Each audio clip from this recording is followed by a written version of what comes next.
Welcome, everyone. First, I hope everyone is healthy and safe and doing what they need to stay that way. My name is Andrea Ray, and I have the pleasure to serve as the President CEO at the Chamber. And on behalf of our board and staff, welcome to our Pacific Northwest Hospitality and Retail Summit.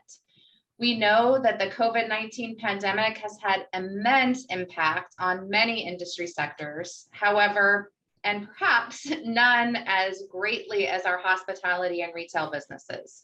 Today, we'll hear from two industry experts, Anton of the Washington Hospitality Association and John Engber with the Washington Retail Association. They will give us insight on the state of the industry and what we may expect as we continue to move forward. Thank you all so much for being here.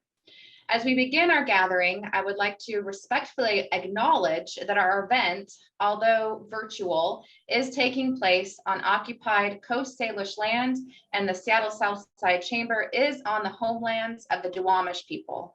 We pay respect to Coast Salish elders, past and present, and extend that respect to their descendants and to all Indigenous people. Thank you. This copyrighted webinar is presented by the Seattle Southside Chamber of Commerce and may not be reproduced or retransmitted in any form without the express written consent of the Chamber. Thank you to our sponsors, South King Media. Scott and Teresa Schaefer have been tireless advocates for our community. As small business owners themselves, they continue to help other small businesses grow and keep our community informed and connected. Scott is broadcasting this webinar live on Facebook so that even more people are able to watch with us and ask questions. And we are recording so that those not able to be with us live can still access the information later at their convenience. The Chamber will continue to produce webinars and virtual events on subjects impacting our community, and we hope that you'll join us again in the future. You can register for all of our webinars and virtual events on our website, seattlesouthsidechamber.com. We know providing opportunities to share information and connect will make our community stronger and more ready for recovery.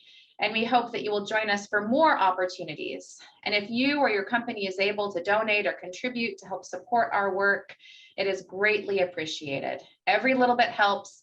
Even a donation of $1 keeps our nonprofit strong and able to help keep our community strong. A few Zoom housekeeping notes. Unfortunately, we are still in the Zoom zone here. We had very much hoped to be hosting this event at the Doubletree and SeaTac. Unfortunately, due to the rise in COVID cases, we did have to switch and push our events back to a Zoom virtual format. So hopefully these are things that you're well versed with. But again, this is a Zoom webinar, not a meeting, which is why those attending live, you're not able to unmute or share your screen, but you are able to type into the Q&A function and ask questions when we get to that portion of the event. And you are also able to turn on the closed captions. You can just click the CC button at the bottom of your screen and select show subtitles. And of course, if you are joining us on Facebook, please just go ahead and type your question into the comment section on Facebook. And Scott and I will do our best to monitor that as well when we get to the Q&A function at the end of the presentation. And now it is my honor to introduce our special guest, Mark Everton. He is the president and CEO of the Seattle Southside Regional Tourism Authority. We share more than a name with the RTA. We share a vision for our region. Mark, will you please help us introduce our speakers today? Thank you so much, Andrea, and it's wonderful to be here talking about two topics, hospitality and retail, which I think are probably two of the hardest hit industries with COVID. And as we know that we've got some bounce back of individual tourism, and I think Anthony is going to talk a little bit about that. We're still struggling to get corporate and obviously international travel back, which are two key components of our regional tourism. So I'm excited to learn more from our two expert guests today. So first off, I'm going to introduce Anton. He's the president and CEO of the Washington Hospitality Association. Since returning to the association in 2004 after a stint as manager of Boeing's state relations in Washington, he successfully marshaled the industry's efforts to support important legislation and increase the association's grassroots advocacy efforts. Mr. Anton's family has been in the restaurant business for more than 70 years, lending him a broad understanding of industry issues. During his time as CEO, the Washington Hospitality Association has had its highest retention and member satisfaction rates in history. Congratulations, Anthony. Those are very difficult benchmarks to hit. He's also expanded and strengthened the association's programs in support of small businesses and become the primary source of information to Washington restaurants and hotels. And our second panelist today is John Engber, and John has more than 35 years of experience in government, strategic communications, campaign management, and media and public affairs. For more than 11 years, John Engber has served as state director to U.S. Senator Patty Murray. John has also served as a media consultant to Governor Jay Inslee's 1996 gubernatorial election. In 2013, Governor Inslee selected John to lead the Energy and Environment Working Group for his transition team. Since launching John Engber and Associates, a Seattle-based public affairs firm, in 2010, John has worked with a wide range of clients on local, state, and federal issues. Past and present clients include KEXP, the King County Sexual Assault Resource Center, Earth Justice, Vulcan Philanthropy, IAM District 751, TaskRabbit, and the Washington Retail Association. So thank you both for being on board today and taking time out of your busy schedules to help illuminate a little bit about what's going on both the hospitality and the retail side. So with that, Anthony, I'm going to ask you to take over the screen and we'll walk through some slides you've got for us today. And you're muted, Anthony, if you get a chance to push that. I would think after 19 months of this, I would learn that I had to mute and unmute, right? It's funny, we're not quite perfect yet. I'm going to walk through a quick state of the industry, and I'll be really excited to get questions from folks and where we're at. I think overall, it's no surprise, we've been in the media a lot. If you want to go to the next slide, the bottom line is COVID sucks. If we could talk about why, but I feel like I could drown you in data. So I'm going to give you just a couple of quick hits if we want to move to the next slide. This is the drop in sales for the second quarter of 2020. And if you look at those numbers of 79, 68, 76, 80% drop of sales in the second quarter of last year, you get a sense of it. Even the food and beverage, which is about 40%, 45% full service and 45% what you consider fast food, we call quick service. Quick service is actually up 4 to 5%. So that means the other half of that in full service dining and bar and tavern is right along with that down 80% that the rest of hospitality is feeling. And so in the second quarter alone, we lost $3.9 billion. As easily, someone said, well, this is just another recession. Not for us. This is like all the recessions we've had combined, just hitting us really hard in 1 year. If we can move on to the next slide. It wasn't just the business at the height. We let go 143,000 workers.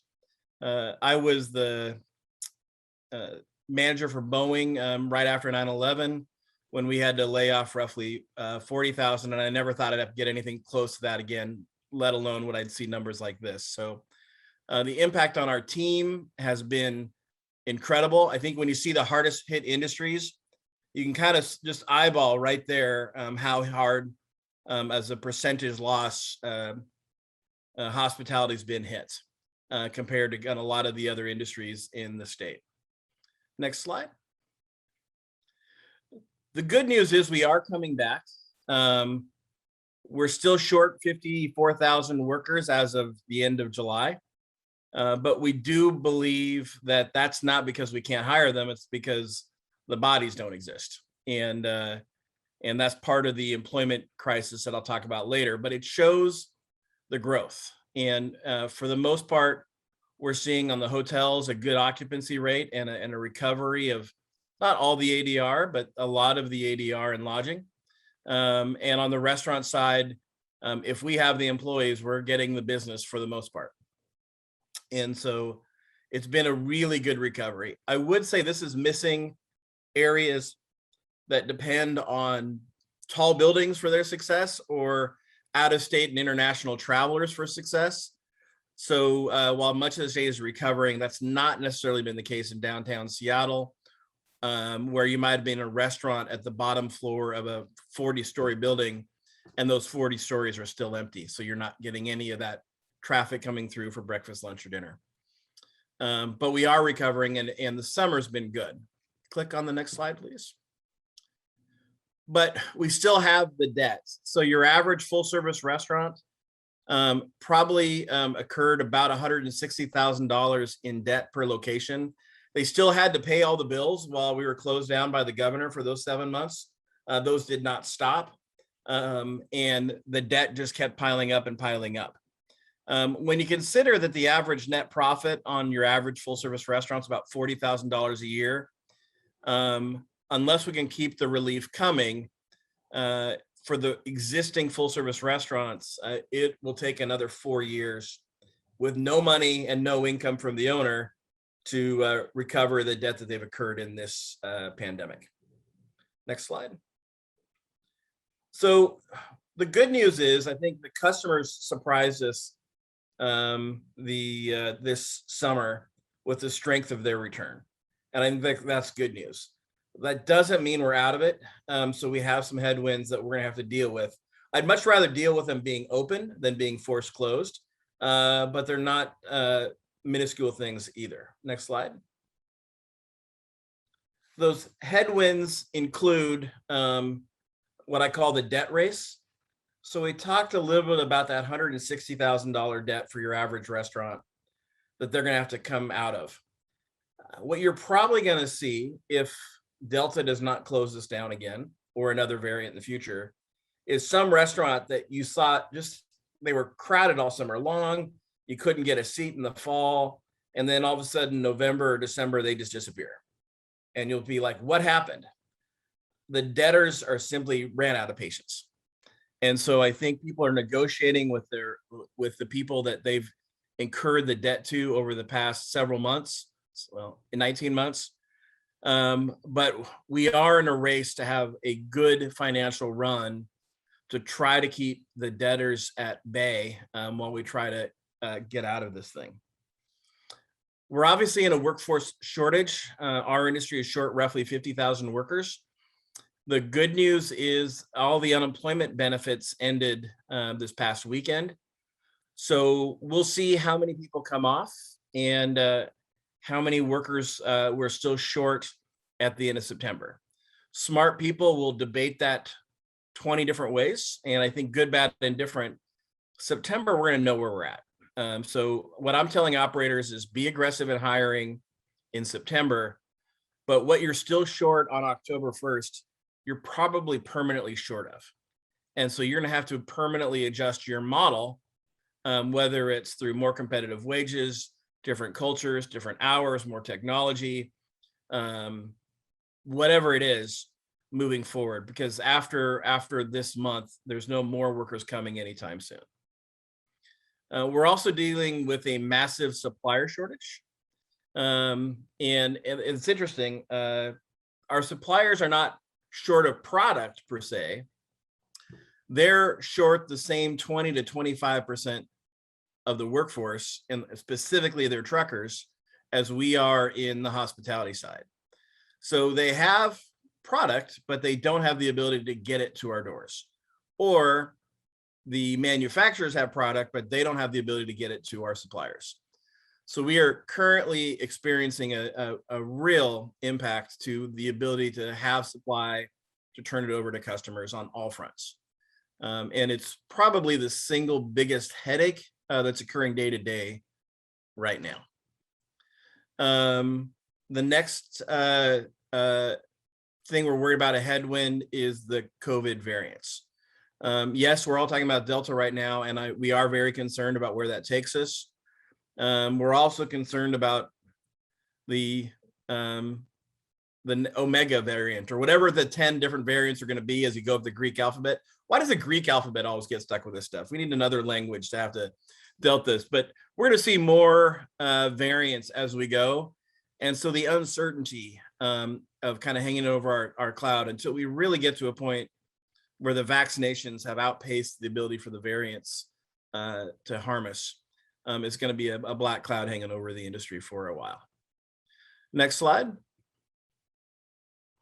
So what's the future hold for our industry? I'm going to be a little more optimistic when it comes to this. If we move on to the next slide. One, the future in hospitality is bright because of the shifting values between generations. So for me in Generation X and the generations that came before me, our values really were highly based on things. So growing up, I wanted an Atari for Christmas, or I wanted a baseball glove, or I wanted an object for a gift or for an experience. What we're really seeing from the millennials and the generation that follows is they would rather have an experience for a gift. And so the good news for us is we're going to see buying trends switch from objects to experiences for the next two generations. And that is hospitality. It's exactly what we sell, is great experiences. And so this is a rough patch. We are going through some massive model changes, but the future is bright. We've made a lot of technology changes by force due to COVID. And I really hope moving forward, those continue. I hope we were the last industry to really adopt technology, even though we were the largest private employer in Washington for a long time, since we really saw the boom for the growth of the service industry. But we were the last one to really buy technology. And that was because of a lot of our leadership did not get into hospitality because they loved tech. And that means there's a tremendous opportunity for technology to make our life better because we have so little of it. So everything from QR codes to virtual concierges to checking in on your phone to ordering on your phone, even when you're at the table. There are a lot of technologies coming that will hopefully make that permanent labor shortage better. The other piece of good news is the outdoor functions, once spring occurred, and all the changes we made last year really worked for the industry. So we hope that when we do start getting back to normal times, that the outdoors culture continues. And that experience of really having vibrant, great neighborhoods and having outdoor dining doesn't end. And I think that would be a great experience for communities, a great experience for the operators, and also, as we face ongoing challenges, a way to keep our businesses going. And then lastly, I will mention just the dynamic changes to our workforce. If we are truly going to be short roughly 40,000 workers already, that's going to restrict the future growth of the industry and just having available workforce. It means we're going to have to ask for different things from our workers, probably a little more tech savvy from our workers. How do we function? Their ability to be flexible and or be more specialized are going to really create things that we never even thought of a year ago over the next 5 years to have workers with a really different skill set and approach in how we move forward. And those are all things we see coming in the next 5 years. So I want to leave lots of times for questions. I do believe that's my last slide. Is there one more after that? That is it. So I will be open for questions when we hit that time frame.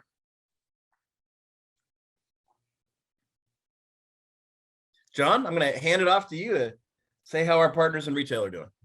All right, let me just pull up my notes here. Thank you, Anthony, and thank you, Mark and Andrea, and members of the Seattle Southside Chamber. It's a real honor to be here with you today, and to be with Anthony, who's a very effective leader, as you've just heard, for the state's Hospitality Association and a great partner for retailers. You're going to hear some recurring themes in my presentation from what you've just heard from Anthony. Let me start with some fun facts about retail in our state. Whoa, my notes just disappeared. The Washington Retail Association has members in all 49 legislative districts, and our members range from the largest online retailers to small brick and mortar retailers in rural communities. Washington State's retail industry set a record in taxable retail sales in 2020 of $81 billion, and it collected 42% of the state's total tax revenues. The industry employs about 385,000 people and pays about $24 billion a year in annual wages. People of color represent 34% of the retail workforce, and retail businesses are the fourth largest employer of immigrants. Now, it goes without saying that COVID has had enormous impacts on retail. At the very start of the pandemic, the retail industry was divided into two categories: essential and non-essential. Essential retailers stayed open, non-essential retailers were closed. While essential retailers generally operated with few restrictions, non-essential retailers had to take slow, painful steps to resuming business. Occupancy was limited to 25% in phases 1 and 2, with curbside pickup encouraged. In phase 3, occupancy limits increased to 50%. We did not see a full reopening for retail until June 30, and most of those retail businesses operated with significant limitations for more than 420 days. Not surprisingly, essential retailers and retailers with strong online platforms made record profits.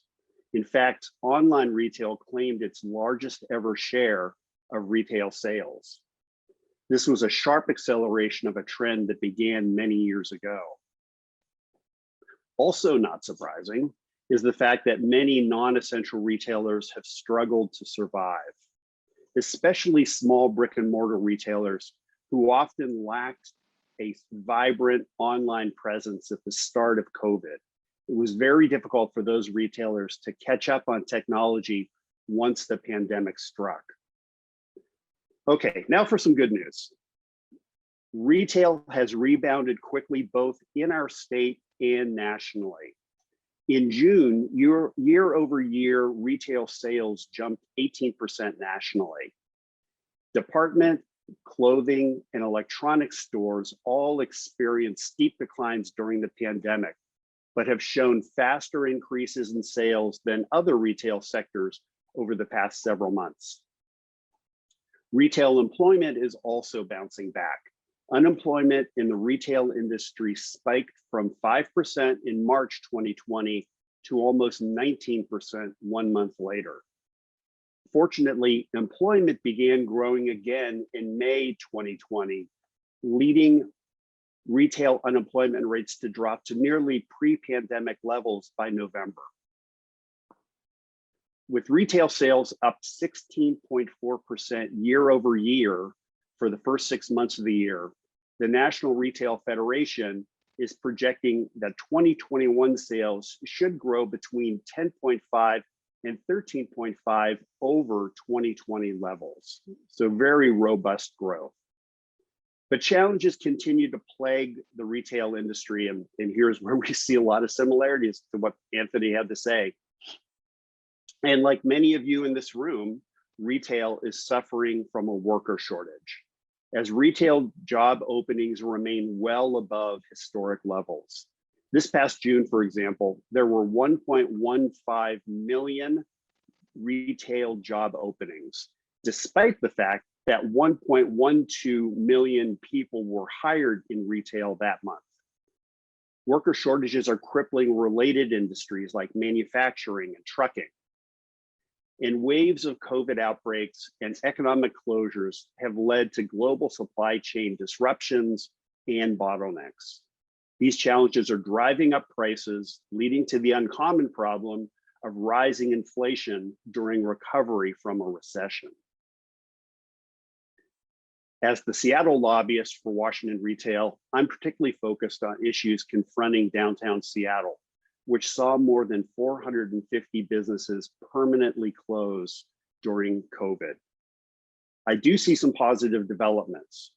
The opening of more than 200 new businesses downtown demonstrates a strong belief in the long-term vitality of downtown Seattle. And boosted by a limited return of the cruise industry, summer tourism brought much needed business and vitality to downtown. But big problems remain. COVID-driven decisions by Amazon and other companies to delay office reopenings until at least January 2022 will slow that recovery. Crime and public safety concerns predated COVID and are even more acute now. Since the murder of George Floyd in 2020, the Seattle City Council has faced pressure to reduce the budget for the Seattle Police Department at a time when many categories of crime, including murder, have risen sharply in Seattle and nationally. It remains to be seen whether Seattle can effectively tackle both police reform and improving public safety at the same time. Other public policy decisions by local governments impact the health of the retail sector. Hazard pay ordinances were adopted in more than a dozen jurisdictions here in Washington. These ordinances have mandated that grocers pay their workers an additional $4 to $5 per hour. In Seattle, the secure scheduling ordinance requires large retailers and restaurants to give workers their work schedule 2 weeks in advance and to pay penalty pay for virtually any change in that work schedule. As you might imagine, work schedules were very volatile during the early months of the pandemic, generally driven by the needs of workers to adjust their own schedules to take care of family members. And there are other storms on the horizon. In Bellingham, we see a new challenge that confronts not only the business community, but nonprofits, the school district, city government, and Western Washington University. A citizen initiative there would impose hazard pay on all employers whenever a state of emergency is declared, even if that state of emergency does not threaten workers in Bellingham. For example, Governor Inslee's current drought emergency would trigger hazard pay in Bellingham. But that's not all. This initiative would also create a secure scheduling mandate with 2 weeks advance scheduling and penalty pay for changes in the work schedule. But unlike Seattle, this scheduling mandate would apply to all employers in Bellingham. Now, you might be sitting and wondering, why am I discussing a Bellingham initiative with the Seattle Southside Chamber? Because ideas like this rarely remain confined to a single community. I think we all have to keep our eyes open for where this kind of initiative next pops up. In closing, the retail industry is rebounding well from pandemic-driven recession problems, but serious challenges lie ahead. Some involve uncertainty about the future path of COVID variances and their impacts on state, national, and global economies. Others involve matters of public policy, including crime and local government policies that make it more difficult for retailers and other businesses to survive in an increasingly competitive marketplace. Thank you for inviting me to join you today. Perfect. Thank you so much, John. And we're just going to invite Anthony and Mark to come back, and we're just going to start tackling a lot of these questions that are coming in. So again, just appreciate getting an overview and then the opportunity for our community to dive a little bit deeper into some of the information you provided. The first question, I think, is probably a question really for everyone. This comes from Mayor Engber from the city of Tukwila, and he's just asking, it's puzzling that, why there is such a staffing issue for the hospitality and retail sector. There have been, other crises or other, things that have happened before. But, just never on such a grand scale. I know, Anthony, you mentioned, 50,000, unfilled, jobs. Is there any insight into, why COVID-19 has just really impacted the job market and the workforce just so prevalently? Sure, I'll tackle that one, and others can fill in or correct me when I'm wrong. I'll put in the link to my podcast to talk to the industry about this. But as I said earlier, we lost nearly 150,000 workers because we were closed down. So we literally couldn't employ them because we were forced to be closed for the better part of 6 to 7 months. So I think initially workers were like, okay, I can't wait to come back. And then after time, they start looking for work elsewhere because they don't know if the restaurant's ever going to reopen, when the hotels, when their job's going to occur. Other people were still open. They were still hiring. So to some degree, we lost our workers because we didn't have any jobs to offer. And while other construction came back and manufacturing came back and they were experiencing the same worker shortage, they were able to offer jobs and have security where we were maybe going to be open and maybe going to be closed again. And so to some degree, we lost that. Bluntly, we lost about 5,000 workers to grocery. Grocery was probably the best time to own a grocery store since 1954. And they had record years as the food dollars shift from restaurants over to grocery. We do anticipate when we open that will slowly transition back, but it's not going to be a light switch. And with COVID and other things hanging over the industry, people might take the job they know is going to be there in 2 months versus the job they're afraid might be. I'll give 3 other reasons, but they're really about 18 reasons why we're short. And it's a soup, not a single ingredient. And my podcast that I'll drop in here will go into that more. But we also saw a retirement boom, and meaning a lot of people in the industry are like, I love my job. Do I have to retire? And we saw the industry average age of retirement start moving out. Then COVID hit, and it was targeted at more of a senior population. And we had about 5 to 6 years worth of retirement hit in one shot. And we're replacing those workers all together at one time. We also have a generational shift. My generation, Gen X, is one of the smallest generations in modern record, which means for every boomer that retires, there's not enough of my generation to replace them, which means we're pulling people faster up the chain than we do normally.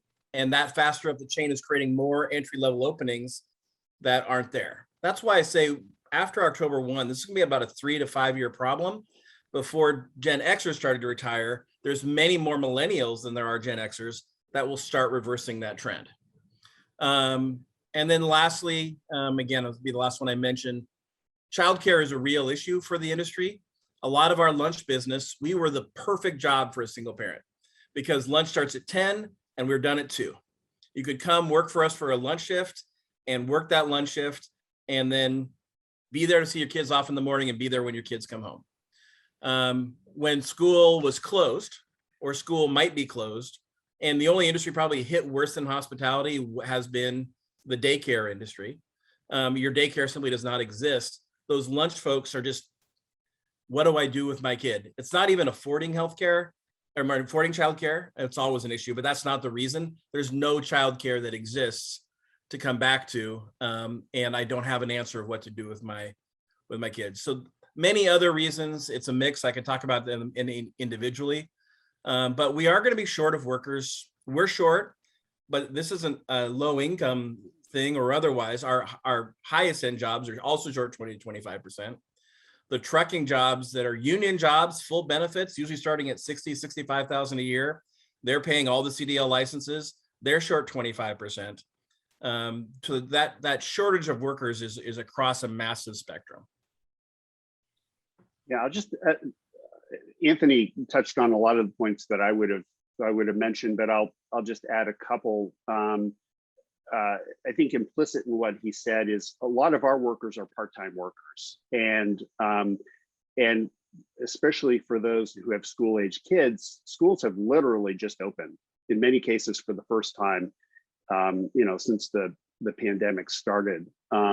Or at best case scenario, they opened maybe last spring. So there have been a lot of parents that have just chosen to stay home with their family members. Maybe it's a parent, maybe it's a kid, but there were a lot of home pressures that have kept people at home. And there might also be people who took the opportunity during COVID to enhance their education and get a certificate or some other job qualification that allowed them to move into another sector. So I think there probably are, as Anthony said, there are a lot of different reasons for why we've lost our workers and they've been slow to come back. But we'll see. As he said, the enhanced unemployment benefits ended, just I think last week. So we'll see this week as people no longer have those benefits available, how quickly they come back to jobs in our industries. Perfect. I'm going to go to Mark and then Brandon Miles, who does economic development for the city of Tukwila. I think he wants to ask a question live. So Mark, first you, and then Brandon, you should be able to unmute yourself and speak once Mark goes. Great insight, gentlemen, on kind of your perspective. Just if I could add anecdotally, talking to some of my hotel general managers, they're not anticipating getting the staffing back that they had lost, given the current environment. And they've tried to lure them back with additional wages and bonuses and incentives, and it's just not there. And consistently, they don't think that the eviction moratoriums and the additional unemployment benefits are really what's keeping people away. They're coming to the conclusion it's a quality of life issue, that some people have spent 15, 19 months off and have realized that there is a different life out there than what they've been living when they've been working 50, 60 hours a week cleaning, washing dishes or cleaning hotel rooms. So one of the things that the hotels are going to need to start to look at is how do we change that quality of life issue?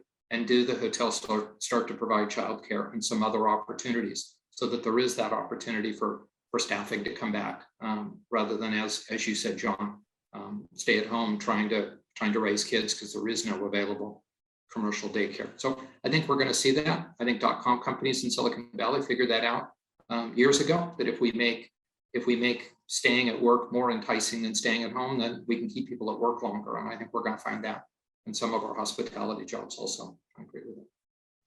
Well, thank you, Andrew. Curious what Brandon has. Oh, poor Brandon. He accidentally hit the thing. So he's going to type in a question, and I'll just add really quickly again, before the pandemic, we had a highly mobile workforce, and now we still have a highly mobile workforce. And now it's a highly, it's a workforce that's in extreme transition, right? So it's mobile, it's in transition. There's a lot of elements at play. Absolutely. So really appreciate that question. Another question that we have has to do a little bit more with the proposed King County vaccine verification program.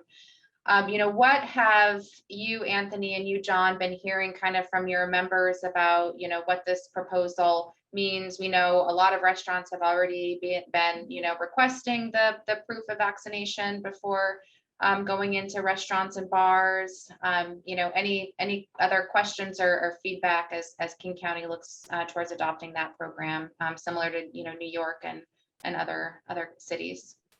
John, you want to go first? I'll follow you. I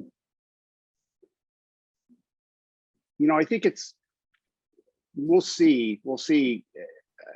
One of the challenges throughout COVID has been that retailers are often left to enforce different mandates. The mask mandates, in different parts of the state caused some, challenges early on.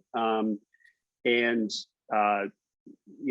places where people were reluctant to wear masks, the police departments were often not willing to be a backup. And so, there were fines for retailers that allowed people to shop in a store, for example, without a mask on. But, no employer also wants to ask their employees to push somebody out of a store physically, or, get into any kind of an altercation. So, we'll see how the vaccine and mask mandates play out, but obviously we all hope that the population moves quickly toward vaccination, because that is our easiest way out of this situation and the best way to prevent variants from flourishing. But it's going to be challenging, I think, for a lot of retailers to actually implement. So I agree with a lot of what John said. A couple of things. As this is probably going to be a community by community experience. The politics of our state reflect the politics of our nation in some regard, in that where different communities are at with this and their approach, and the amount of risk we're putting those frontline workers in is going to vary greatly from community to community. So I do think a community by community approach makes the most sense if you're doing this this line of thinking. I think our biggest frustration with what Jefferson Clallam did this past week is they gave 48 hours notice. And we would urge, beg, whatever we can do in a respectful way to get people to move more to a 5 to 6 week. Travelers who were traveling to Port Townsend didn't know that they needed their vaccine card until they got to Port Townsend, and then couldn't eat anywhere in town for the weekend. And a lot of full service restaurants, one had 60% of its reservations canceled because people are like, hey, I'm vaccinated. I've been there 100 times. I believe in vaccinations. I have no clue where my card is. I think time would give that the ability for the public to be supportive and be ready. I also think a strong information program about what is and what isn't coming from the local government is important, so the people understand where we're at. Andrea, you mentioned a lot of the industry's already done it. There's about 100 restaurants in Seattle. There are 4,800 restaurants total in the area. So as a percentage, 100 is not a small number, and I applaud that they're doing the right thing, what they think is the right thing for their business. But I do want to be clear, this is so far about 0.5% of, that's a quick sense of math. Someone will do better math than me, but about 0.5% of the county's restaurants have gone. So it's a big number, but it's not a big number compared to how many restaurants exist in the county. I think the other thing would be, if we're going to go vaccinations for public facing, let's do it. Picking on restaurants we're actually seeing much higher rates of infection in other industries. We're actually number 7 when you look at the numbers from the Department of Health. And so from our perspective, if we're going to do it, let's do it where it's going to make a difference, and let's make a difference. Let's not do it so we're feeling like we're doing something. Appreciate that. Looks like you have something to add, John. Yeah, we've seen some especially sports teams announce that they're going to require evidence of vaccination before you enter the venue. It's a lot easier in a place where there's a gate and there's security than in retail and restaurant settings where the doors are wide open and people just kind of freely come and go. So yeah, I think that point of first contact is really important, because if you're going to do it outside the building, so there's 6 communities that have done it so far, and they're half and half about doing it outside the building check or at the first point of employee contact. And doing it outside the building for our industry would mean a full-time employee when we're already short workers we can't find. And that would be a tough challenge. Yeah, understood. I've noticed that, Anthony, in downtown Seattle, that it's a situation typically where there would be a doorman or a bouncer that's checking IDs type of thing, where they've already got people outside and they can check cards. It's a lot. For a kind of business that has that, it's right. That's an easier one. Sit at a bar and the bartender says, "Can I see your card?" Well, by then it's too late. It's going to be a problem. So I agree with you. Yeah, but if they're wearing a mask when they come in, right, when they sit down, you'd catch that right away. Right. To go from there. And so I agree with that. And the other thing is, people are like, well, you're already checking for ID for liquor. Only about 40% of Washington's restaurants have a liquor license. So the other 60%, you typically don't have to show your ID when you go into Taco Bell, or I should be more local, Dick's or Ivers. So there isn't that training for there. Appreciate that. Absolutely. Here's another question from an attendee in the Q&A feature. So we're going to go ahead and answer this one live. Has the pandemic had an impact on regular ongoing employer expenses, such as workers' compensation premiums and unemployment insurance rates? I know that was something that we worked hard on this last legislative session, Anthony, to try to ensure that employers wouldn't see that big spike to their unemployment insurance because everybody was on unemployment. Do you want to start there? Yeah, the unemployment insurance bill that the business community came on and put aside years of differences and said we need to do this was a massive help to operators who experienced layoffs during COVID. That should have corrected this year's UI rates. We need to do it one more time because since that time, we've had a lot of other closures. So that first bill really impacted, I don't want to get too UI nerdy. I can be a little bit of a UI nerd, but it really impacted the experiences before July 1. But since then, we know that we were closed into July, then we were also closed from roughly November through March. So all of those UI layoffs would also be impacted, and those don't have a fix yet. And so we need another round of the UI bill to really make that happen. And if we're unable to come together again, I want to be hopeful. We came together last time, but if we're unable to come together again, we will experience some huge increases. Yeah, I agree with what Anthony said. It was a huge looming problem for businesses that fortunately at least has one round of fixes. So. Perfect. So something that we know we'll get to work on again in next legislative session. Yeah, absolutely.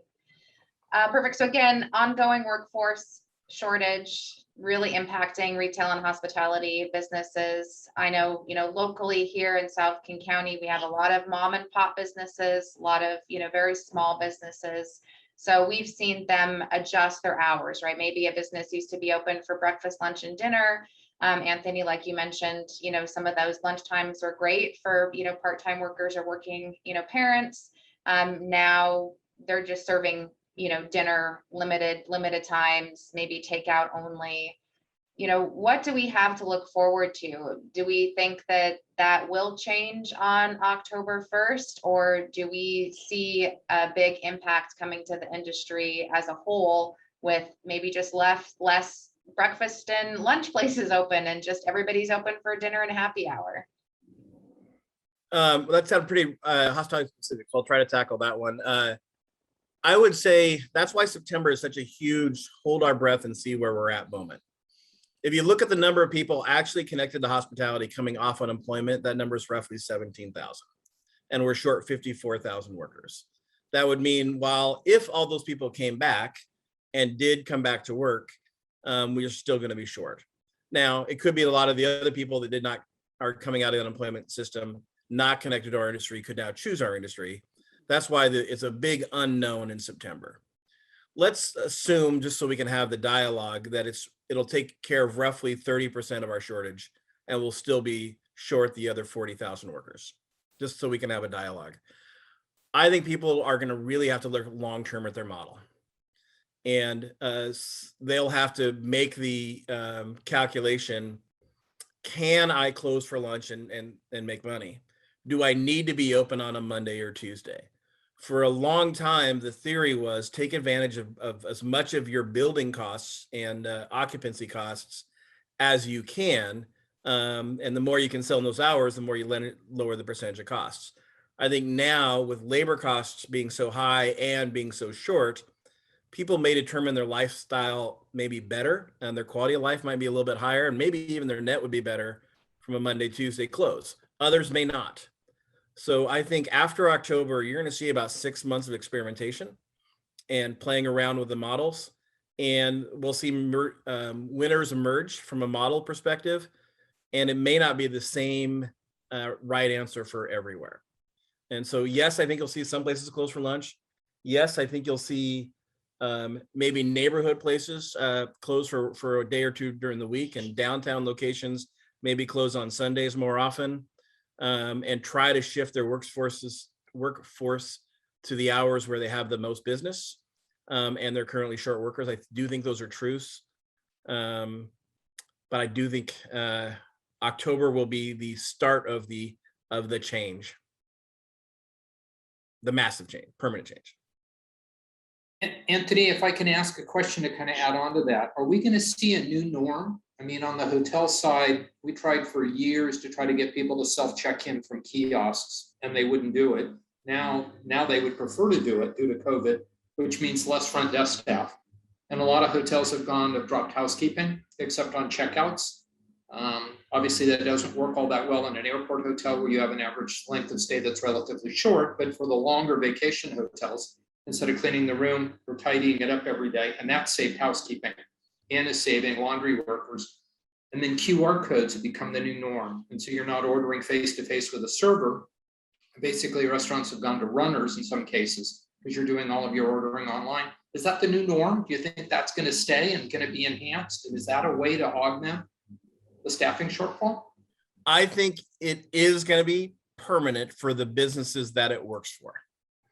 And so I don't think you'll see it adopted everywhere, because I think part of the experience of hospitality is the customer service. It's the smile, it's the how you doing, and the interaction you have with your server or the GM or the other people about who can tell you the great things seen in your community when you come into your local hotel. So it's going to be a mix. But I think you will absolutely see a permanence of some version of wherever QR codes go and their tech. We're going to go beyond just bringing up the menu. Pretty soon you'll be ordering right on your phone, and you'll put in your allergies right in your phone, and it'll remember what you ordered last time and the bottle of wine. I think we're going to get at keeping hospitality great to some degree via the evolution of QR codes now that they're widely accepted. And I do think that's a reality. I think checking in online and virtual concierges are probably permanent, where you're going to get to your room and you're like, text someone to say, what's the best restaurant in town? And to some degree, a lot of these services might become contracted out services and specialized. And so I refer to lean hospitality. For those who are familiar with the concepts of lean manufacturing, right? Do what you do great.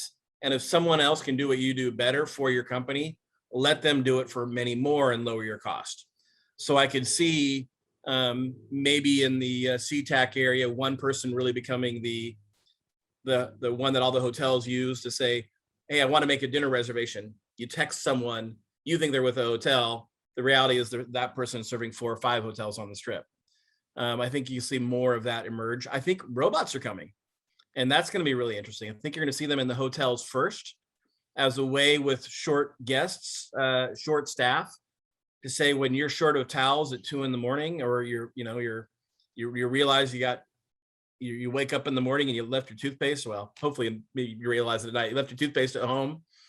They'll throw it on the robot. The robot will take it up to the room and drop it off. And then you don't have to have that extra staff watching the front desk and running errands back and forth through the rooms. I think all those things are likely, but they won't be universal.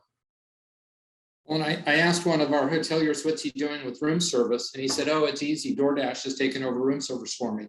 So they pick it up at the restaurant and they run it to the room. He said it's easy, and we don't have to chase all those little carts around anymore. It's all in our bag. I hope third-party delivery, we make the adjustments we learned from during COVID and we keep them, because we really do have the chance for 40% of restaurant sales to be third-party delivery. I think that I've heard that number from experts. That would not surprise me at all, but only when it makes sense for cost. And I think that is the big thing, that the cap being put on there made it far more attractive to more operations to get there. When you're on a 4% margin and the company's charging, let's make up a number, 35%, which is not an uncommon number, to deliver your product, the operator is losing 31%. And so that doesn't make sense. But when you cap it at 15 and you have enough volume to dedicate a staffer and not pull away from others, now you get a point where this is starting to pencil. And so I think between volume and more acceptance, the changes with operators learning how to manage costs, and then hopefully a lot of these regulatory changes that become permanent will help that be a great partnership between third-party deliveries and hospitality moving forward. John, you had your hand up. Did you want to talk about some changes coming in retail? Yeah, there's been a lot of automated checkout and technology like that that's been adopted. But I wanted to touch on the inverse of this, which is that public safety concerns in Seattle have led a lot of retailers to have to employ security guards. And so at a time that you have a worker shortage, you're laying out, if it's a full-time role, $100,000, if it's, basically a minimum wage security person there, 24/7, to in excess of $300,000 a year if it's an off-duty police officer guarding your store. So, these costs are really direct impacts of public safety concerns in Seattle, and I'm sure in other communities around this region as well. And, again, this is one of those areas where the actions of local government have a huge impact on the ability of businesses to operate profitably and even just stay open. So. Sure. I think that's a good example. I know my husband works in the entertainment industry, and so he was loading in a show at a local theater, and they would normally use off-duty police officers to help with traffic control. None are available. So he was directing traffic this morning at 4:30 in the morning in downtown Seattle. I can say my husband has a lot of varied skill sets, but directing traffic is, probably not one of them. So I think that's a similar, look, it's everywhere, right? Everyone's doing things that they never thought that they would have to do because the workforce shortage is so prevalent. I wanted to confirm our attendee who asked the question about unemployment and workers' comp. We haven't seen the increases in workers' comp widespread either, industry-wide. Again, we'll continue to monitor that to make sure that that's not something that starts to pop up. I just wanted to confirm with you, Anthony and John, that's not something that you've seen either, correct? John, I keep going first. I'll let you go. Yeah, no, not at this point. Perfect. Yeah, I think the worry is there as this unemployment ends and where we go. But at this point, I can't say it's widespread. I can't say it's zero, but I don't think it's widespread or common. Okay, perfect. No, I appreciate that confirmation. This next question comes from our economic development manager in the city of Burien. And he's asking, what can local governments do to help best support retail and hospitality businesses in response to continuing COVID impacts? I know, Anthony, you talked a little bit about like sidewalk dining service, so we did a lot at the beginning of the pandemic to encourage, waiving right-of-way permit fees, or, what are there things that we can do to just increase the space for outdoor dining? What are some other things that local governments can do? And again, really appreciate local governments thinking about how they can help support our local businesses and our small businesses. So you took my number one, and I would say that so that means you're smarter than I am. The outdoor dining is huge. If we do end up in a vaccination mandate position, it's unlikely it's going to impact outdoor dining, which means we're going to have options for guests. And you combine that with all the improvements we've made on the state regulatory side for outdoor air and outdoor dining that really didn't occur until November of last year and December, and really didn't start figuring out then how to deal with it till spring. I think to the degree that city councils and city managers can say, how do we help you do indoor dining? How do we remove barriers? Because the existing barriers that occur now are really at the local level. And even have the inspectors say, yes, we want safety, but how do we get to yes versus saying no is a big difference in approach. And that really can help save a lot of businesses that might have to deal with different challenges. It's going to depend on community. And so I'm not sure how the community that was mentioned is going to be impacted. But if we end up in a vaccine mandate situation, which King County has announced that we will be, really making, what's the right word for it? Escalation outlets available. So police, if you're in a community that's currently 85% vaccinated, I'm not as concerned for the safety of the front end. I'm not zero concerned. I am somewhat concerned. But if you're in a community that's more 50-50, and the politics are not as one way as maybe Capitol Hill, that front end person is just doing their job. And yet what we've seen with masks is a lot of aggression. I keep reminding everyone to be nice, be kind, show grace. They're just people trying to do their job. But I think that I'm really, we don't know, but I'm very concerned about how we support those frontline workers moving forward if that were to occur. And lastly, be very considerate of costs. Full service restaurants have got a lot of debt that unless all of us can contact our congresspeople and ask them to push for the restaurant relief fund to be fully funded. For those who got the restaurant relief fund, that did wipe out the debt. So I know that the Seattle Times and others have covered big numbers for different operators. Remember, that was only to cover the debt that they incurred. So the number reflected the debt. And so only about 1 out of 5 operators that got it, that needed it, got it. And we have many more that could use help with that. And at your local level, to the degree we cannot do anything to increase that debt or increase cost and to support them through it would be very helpful. Yeah, I think those are really good points that Anthony made. I think a couple of other thoughts come to mind. One is that some communities have kind of pushed to buy local, and I think that's always helpful, especially for small retailers. The other thing I would say is that, and I'm a huge fan of outdoor dining, but I think that the city of Seattle, at least, was not always very good with its outreach to the general community about how it was going to move ahead with outdoor dining. And I think there needs to be better communication. I know that here in lovely Ballard, there were concerns that some retailers had that outdoor dining was going to take away parking and make it harder for them to do business.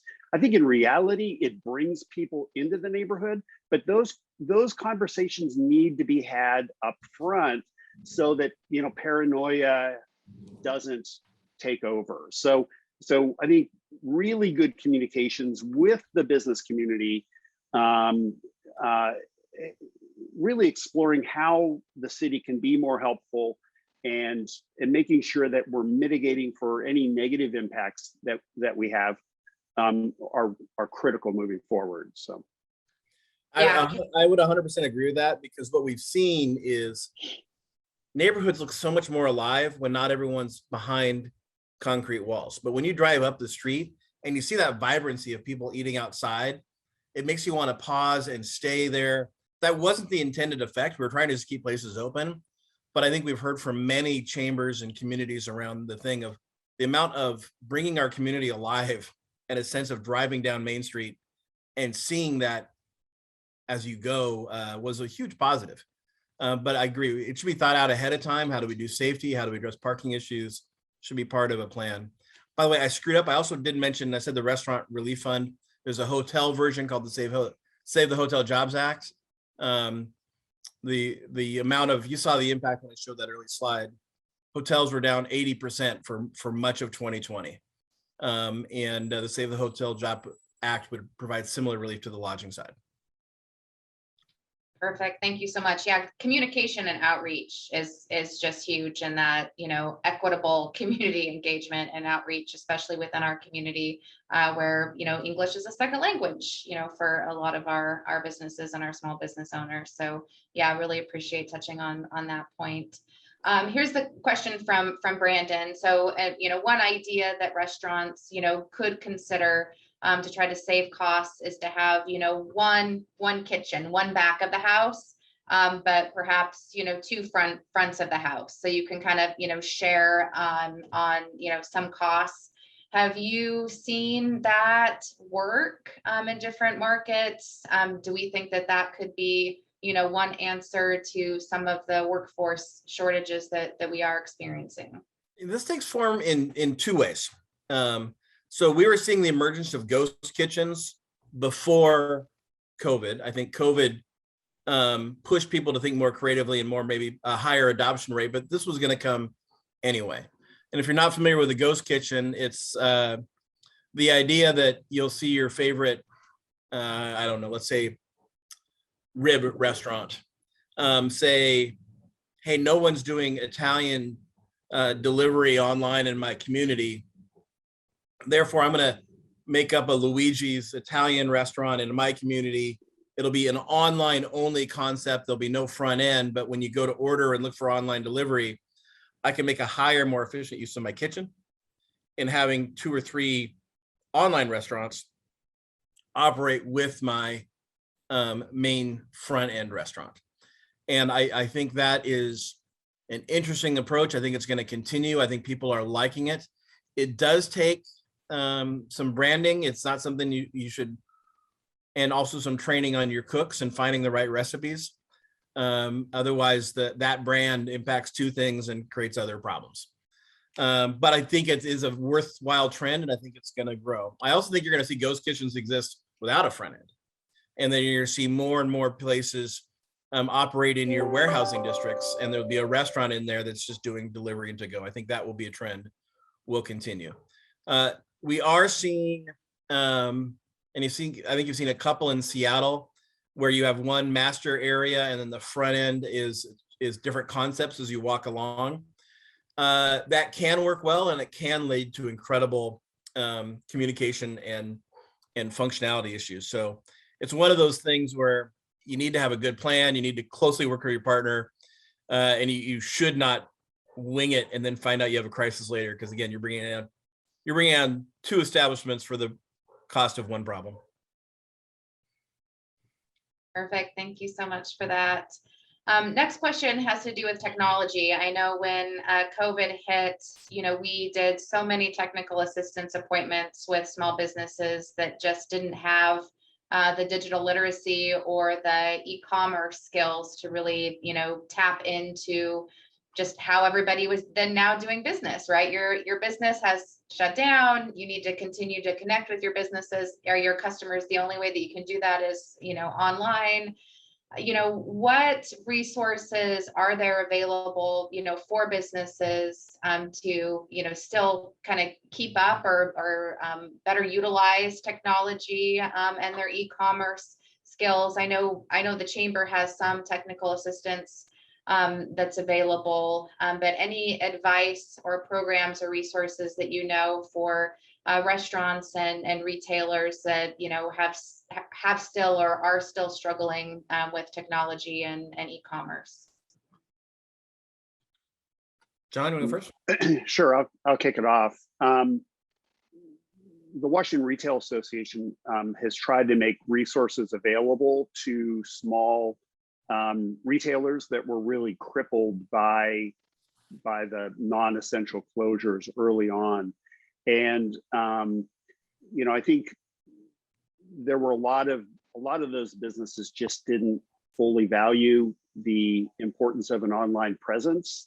They are situated in a local business district, and that flow of people into the store, and especially clothing stores where they're trying on clothes, is just an essential element of how they did business. So I think many of them did scramble to try to take photos of their clothes and provide information about what they had available in stock, once they were shut down. But Washington Retail does have some resources available to retailers. There are other, I'm sure there are other, for-profit businesses out there as well that are working with small retailers to try to get their product online. I'm sure it's been a little mini boom business during COVID, helping those retailers get online. So, and even though we are emerging kind of sort of from COVID,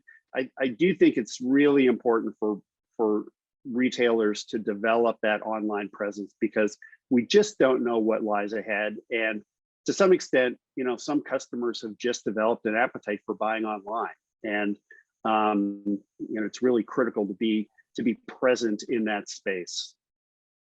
Appreciate it, John. I know our Southside Mitigation and Recovery Task Force, we're going to continue that work that we started for the COVID disaster response, just for general emergency and disaster preparedness. And so, as you said, even though we may, hope, knock on wood, be seeing the light at the end of the tunnel of the COVID crisis, that does, this will happen again. Another emergency will occur where business continuity is dependent on still connecting only in that virtual space. So it's just something to continue to be aware of. Anthony.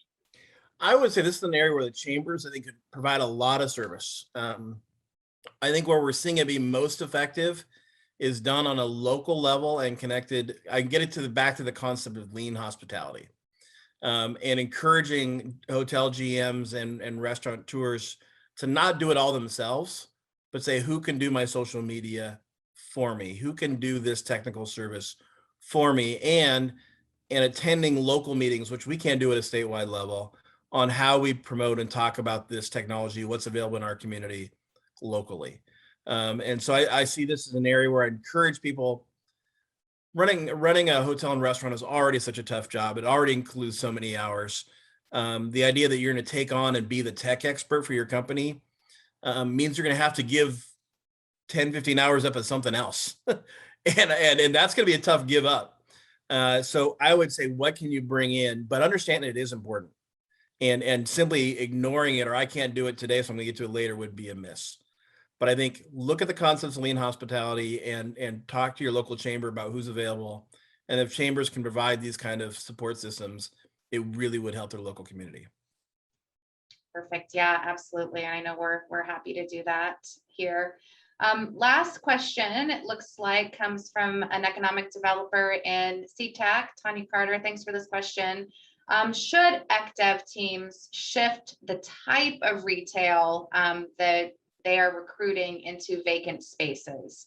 And if so, what types, right? As we, look into our crystal ball and, see what might be coming down in the future, are there types of retail that we should be more actively pursuing than other types of retail? That's a great question. And I think that's probably another place where working with your local chamber would really pay dividends. Because I think it's going to be on a community by community basis. If for example, you have large immigrant communities in your community that haven't historically had retail space that they've owned and operated, this is an opportunity to really diversify the kinds of retailers who are available in a community. But I think it should reflect what that community is, and what needs were unmet or what desires were unmet pre-COVID that we really have an opportunity to try to meet post-COVID. Yeah, it was really interesting. Before COVID, for about 5 to 6 years, more and more developers were contacting me to speak because what they were finding is the restaurant on the bottom floor greatly impacted the ability to sell the floors above them. And that when you look at the generational shifts and what they want, the thing for experiences is a great part of what attracts a workforce to a community or other development. And so they were trying to come up with creative ways to bring in great dining, great experiences, great local, work with lodging on how we make this not necessarily cookie cutter, but make it a local experience. And I think those trends are going to continue because they're so embedded in the next 2 major buying power generations coming up compared to what mine and the ones prior to me are. And so I would say, what is going to attract to your community, and understanding that hospitality is starting to play a different role than it did before. And it might be the attraction point for the other folks that maybe you're trying to recruit from a larger manufacturing or economic job turn perspective. And I think we're really starting to turn. I do think that's going to return. I think a lot of people were worried, well, will hospitality come back? The summer proved absolutely, because business was as busy as we had workers for this summer. I think we're going to see that continue. And then when they do, chambers and visitor convention bureaus, DMOs, as they're also called, focus on the ability to be different, be local, be a great experience. So what makes you different than they couldn't just get by driving up the road in California to another city? Why do they need to come here? What do they need to see here? Whether it be water or whales or seeing airplanes get built or climate, going hiking on trails. We got so much to offer in the Northwest, but if we don't make it easy to understand and explain how we're different and we are a great experience you won't get other places, we won't get them in the door, so they know that. Appreciate that. Yeah, Mark and I say the Southside is the best side all the time, right? So, Mark, do you have anything to add? No, I agree with I think what both gentlemen have said, and that's absolutely it's absolutely true. It's, in fact, I'm focused on working on promoting the cruise industry going out of Seattle, talking to people about why they need to be able to stay in the Seattle Southside pre and post cruising, and that's exactly it. It's that differentiating attribute, and the people have got their mindset on cruising and Alaska and the fjords and the glaciers. How do I change that and make them think that there's other things that they can be looking at and seeing? So that's a challenge, but you were spot on, Anthony. That's the key. It's promoting what you got and selling the hell out of it if you can. So agreed. And understanding it's an economic ecosystem, right? You know, it's not just supporting, you know, one industry sector, and understanding how, you know, everything fits and feeds into each other, and how important all the moving parts are. So yeah, appreciate it. Thank you so much. And again, John, Anthony, Mark, thank you so much for being here and taking the time and sharing your expertise.